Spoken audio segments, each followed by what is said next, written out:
অসমৰ অন্যতম আগশাৰীৰ স্বেচ্ছাসেৱী অনুষ্ঠান পথিকে যোৰহাট চিনামৰাস্থিত তেল আৰু প্ৰাকৃতিক গেছ নিগম অৰ্থাৎ ONGCৰ অৰ্থ সাহায্যৰে যোৰহাট জিলাৰ অন্যতম আগশাৰীৰ শিক্ষানুষ্ঠান চন্দ্ৰকমল বেজবৰুৱা মহাবিদ্যালয় টিয়কত শুকুৰবাৰে এক স্বয়ংক্ৰিয় আৰু বিশুদ্ধ খোৱাপানী প্ৰকল্প ছাত্ৰ-ছাত্ৰীৰ বাবে মুকলি কৰে।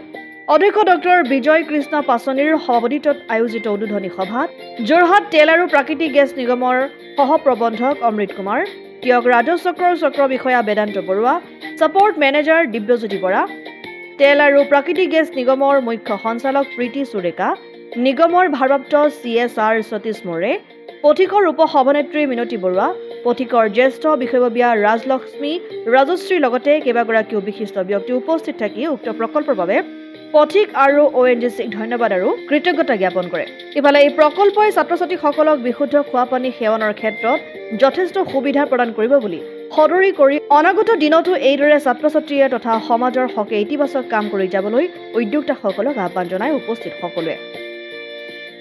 আজি টিয়ক চন্দ্ৰকমল বেজবৰুৱা মহাবিদ্যালয়ত ONGCৰ অৰ্থ সাহায্যৰে আমি পথিকে বিশুদ্ধ খোৱাপানী প্ৰকল্প এটা উদ্বোধনী কৰিলোঁ, য'ত ED এছেট মেনেজাৰ ONGC যোৰহাটৰ অমিত কুমাৰ ছাৰ আৰু SDC বৰুৱা ডাঙৰীয়া উপস্থিত আছিল।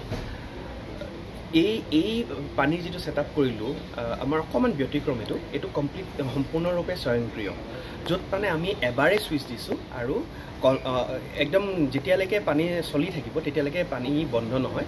ইয়াত সম্পূৰ্ণৰূপে আৰু ব্যৱস্থা কৰা হৈছে। আপোনালোকে দেখিছে তাত 4-5টা মেচিন ব্যৱহাৰ কৰা হৈছে অট'মেটিক ছিষ্টেম দি পেলাই, য'ত এটা ছুইচত 1 গিলাচ পানী ওলাব আৰু এটা ছুইচত কণ্টিনিউছ পানী, এনেকৈ দুটা ছুইচ টাইমাৰ দি থোৱা আছে।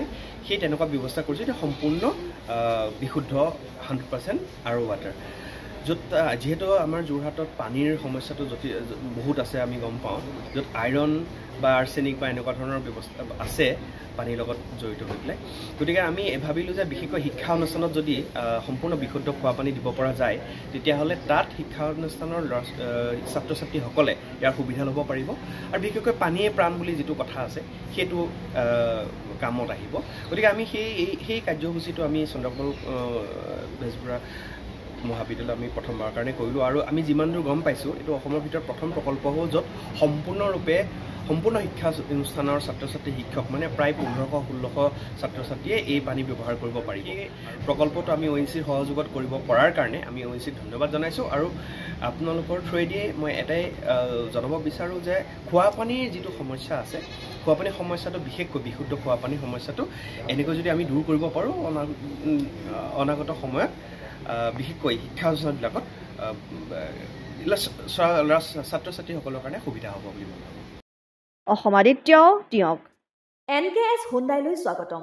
নৰ্থ ইষ্টৰ প্ৰথম GDSI 2.0 ফিচাৰ্ছ ডিলাৰ হৈছে NKS হুণ্ডাই। অত্যাধুনিক সা সুবিধাৰে তৈয়াৰী মষ্ট আপডেটেড হুণ্ডাই ডিলাৰ এতিয়া ডিব্ৰুগড়ত। আমাৰ NKS হুণ্ডাই ডিলাৰত open sales consulted room, customer ৰুমৰ লগতে পুৰণি গাড়ীৰ এক্সচেঞ্জ ফেচিলিটিও ৰখা হৈছে। ইয়াত চেলছৰ লগতে ছাৰ্ভিচ ছেক্টৰৰ সুন্দৰ সুবিধা আছে। প্ৰয়োজনীয় সকলো এডভান্স টুলছ, হুইল বেলেন্সিং, এলাইনমেণ্টৰ অত্যাধুনিক machine, post hydraulic lift, fully ট্ৰেইনমেণ্ট পাৱাৰৰ লগতে nitrogen gas filling facility, fully automatic car ৱাছৰ ফেচিলিটিও আছে। লগতে NKS হুণ্ডাই ডিলাৰে কাষ্টমাৰসকলৰ সুবিধাৰ্থে মোবাইল ছাৰ্ভিচ ভেনৰো ব্যৱস্থা ৰাখিছে, য'ত হাইড্ৰলিক লিফ্ট, ৱাছিং facility, wheel balancing, tyre pressure check কৰাৰ লগতে বহুখিনি সুবিধাই উপলব্ধ আছে। NKS হুণ্ডাইলৈ আহক আৰু সুবিধাসমূহ গ্ৰহণ কৰক।